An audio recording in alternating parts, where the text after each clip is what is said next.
devenu l'un des principaux pays producteurs d'or en Afrique de l'Ouest, avec le Ghana, le Mali et le Burkina Faso.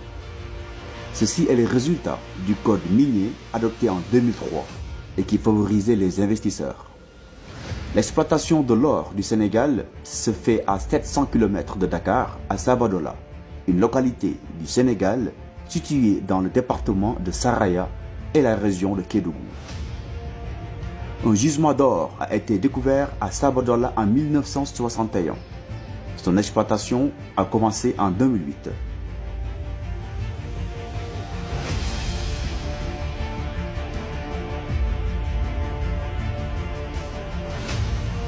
Les réserves de la mine sont estimées à 90 tonnes d'or métal, avec une production annuelle moyenne de 6 tonnes de 2008 à 2013 et de 12 à 14 tonnes au moment où l'on vous parle. Et écoutez bien, ça ce sont les chiffres qu'ils ont dévoilés.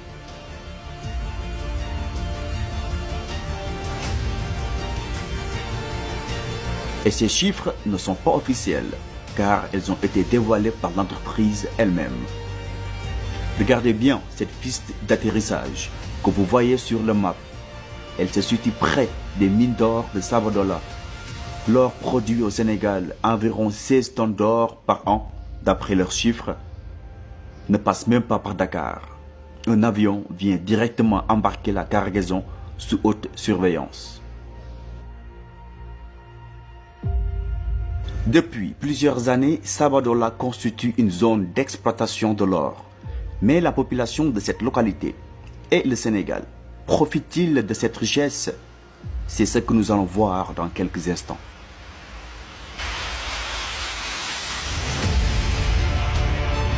Depuis 2009, le Sénégal est en effet un producteur régulier d'or. Ceci est l'œuvre de la compagnie Sabadola Gold Operation, une filiale de la firme canadienne Teranga Gold Operation. Elle a racheté le Mineral Deposit Limit, la mine de Sabadola en 2010, puis les permis d'exploration d'Oromine Joint Venture Group. Explorant plus de 1000 km², elle jouit pour le moment d'un quasi-monopole sur les gisements aurifères de Sabadola dans le sud-est du pays. L'accord global signé par la société le 31 avril 2013 devrait permettre à l'État du Sénégal d'encaisser 50 milliards de francs CFA chaque année, et ce à partir du 2 mai 2015. Cela coïncide avec la fin du congé fiscal accordé à la compagnie depuis 2010 et prévu par le code minier. Les recettes de l'État incluent donc la redevance minière, les impôts sur les revenus et l'État sur les sociétés, les droits de douane et taxes liées à l'exploitation. La question qu'on se pose maintenant, est-ce que l'État du Sénégal joue vraiment la carte de la transparence dans cette affaire? L'État ayant reçu de la société minière durant les 3 dernières années pas moins de 84 milliards de francs CFA, alors qu'aujourd'hui, les routes de Kédougou, Dialakoto sont les plus mauvaises du pays. Les villages vivent le calvaire à cause de la poussière diffusée par les voitures. Dans ces villages, on n'ose pas manger d'or. Et quand on parle, il faut protéger sa bouche. Sinon, vous avalez la poussière. Il est opportun de se demander combien de fourrages et de pistes ont été réalisés à Kédougou pour transformer les conditions de vie des populations.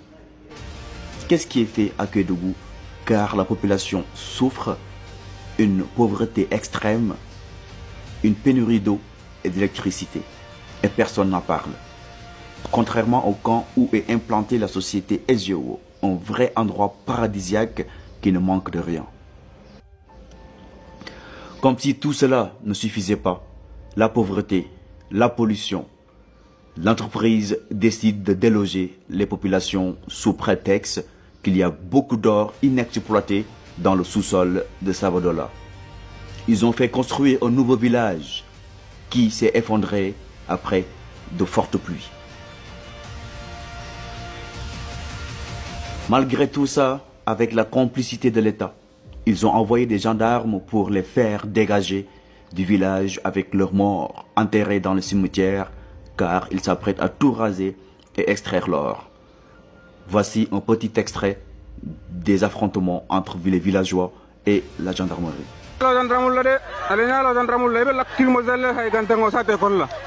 Contre la population, la Kirmogel. Regardez, voilà. On nous force de quitter le village, on nous force à céder le village. Et nous ne sommes pas du tout d'accord. On est prêt à mourir, mais ceux qui pensent, nous ne le ferons pas gratuitement. On est prêt qu'on verse des sangs. Encore plus près. Voici les maisons, les clôtures enflammées par nos mal conscientisés. Regardez, on souffre, on en a marre. Où est le président? Où est le président? On en a marre, vraiment en marre.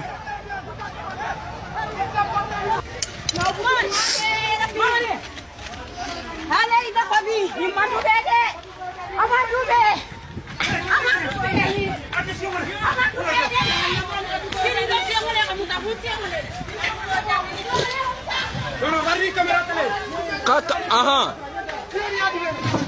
Eh no drone.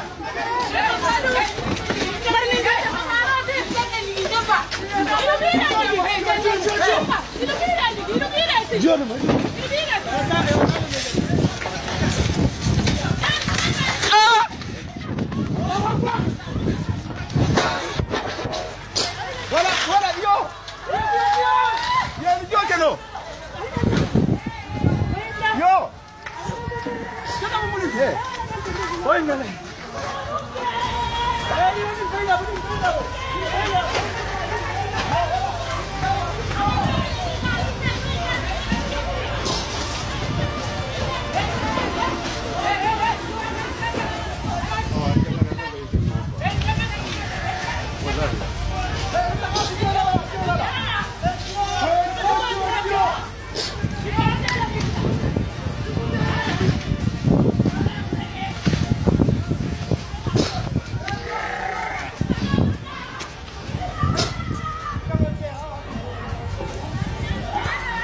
Une situation vraiment déplorable. Et nous demandons à l'État du Sénégal d'intervenir avant que ça soit trop tard.